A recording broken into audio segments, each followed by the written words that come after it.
How to change the appearance of the caller information that you are currently in a call with on a Samsung phone with Android 15 One UI 7.0. You'll want to make sure you're using the default Samsung dialer app, this one right here. And when you go into it, this is going to happen. And depending on where you are, you're looking for the three dots at the top right or sometimes in this area here. When you tap on it, you'll see these options and you'll go where it says settings.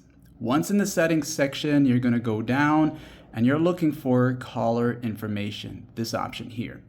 As you enter here, you'll be taken to this section here where you can get a view of how the caller information appears. So the first thing you'll notice is the picture size here.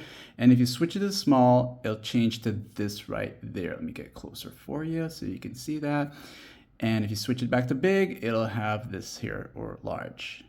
Then you got showing the contacts info. And if I turn this off, the number is going to be gone, but the name's still going to be there. And finally, you have the show of the extra details, which is going to be such as important dates, more information, and this will be shown on your lock screen. But you'll notice this little section right here where the time is. When I turn this off here, it's going to be gone. And anything else like maybe a recent message for that person or with that person will also appear here during that time. So if you don't want that showing, you want to make sure that's off. Like and sub.